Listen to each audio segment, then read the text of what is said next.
Actually ఇప్పుడు కొత్త కొత్త స్టార్స్ వస్తున్నారు. మూవీ‌లో కామెడీ విషయంలో కూడా కొత్తదనం వచ్చేసింది. ఒకప్పుడు వేరు, ఇప్పుడు వేరు. అవును. స్టైల్ మారిపోయింది. అవును.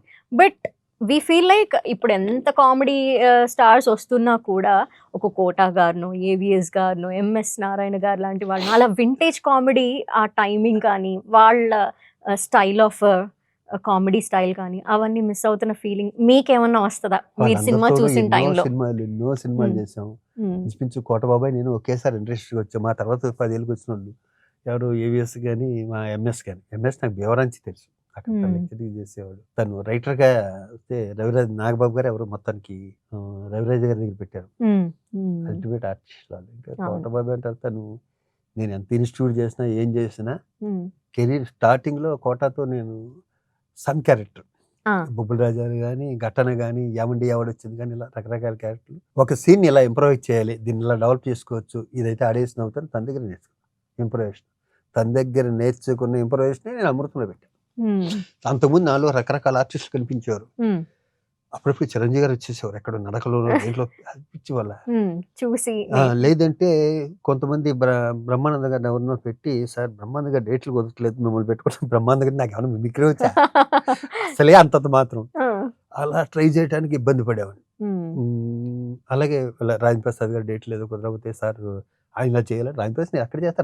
రాజేంద్ర ప్రసాదే హ్మ్. శివాజీ రాజే. శివాజీ. అవును.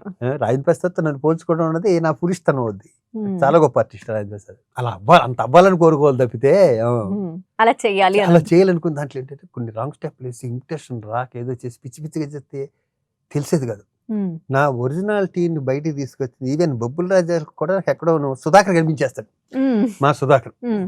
మా చిరంజీవి గారి సుధాకర్. సార్ ఇది నాయుడుగా చెప్పారు. శివాజీ రామనాయుడు గారు. శివాజీ హ్మ్. ఇది ఫస్ట్ సుధాకర్ అనుకున్నాం. తను బిజీగా ఉన్నాడు. నిన్ను పెట్టామని. ఆ టైంలో నాకు ఆ క్యారెక్టర్ పట్టం కూడా అది చాలా పెద్ద హిట్ సినిమా. ఎక్కడో సుధాకర్ వచ్చి వెళ్ళిపోతుంటాడు అలాగా.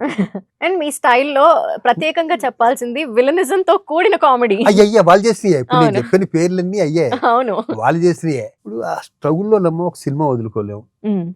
ఇప్పుడు అనుకో ఇష్టమైతే చేస్తా. లేకపోతే వద్దు. హ్మ్. అనే స్టేజ్‌లో ఉన్నాం కాబట్టి ఇప్పుడు అనొచ్చు నాకు అది అలా చేయాలి. ఆ కామెడీ నేను చేయలేనబ్బా! అది హ్మ్. నాకు కష్టం అవుతుంది అనొచ్చు. ఆ టైంలో రూమ్ రెంట్ కట్టాలి, మెస్ బిల్ కట్టాలి, ఇది కట్టాలి, అది కట్టాలి ఇన్ని ఉంటాయి కదా! అవును. అప్పుడు ఏదొస్తే అదే మహాప్రసాదం అనుకున్న టైంలో అప్పుడు అది కరెక్ట్. ఇప్పుడు ఇది కరెక్ట్. హ్మ్. నేను నా ఓన్ స్టైల్ తీసుకొచ్చింది 'క్రెడిట్ గోస్ టు గంగరాజు' అంటే హ్మ్. No doubt. మా ఇద్దరికే పడకపోవచ్చేమో గానీ హ్మ్. ఆ టీమే టీమ్. హ్మ్. అవును. అల్టిమేట్.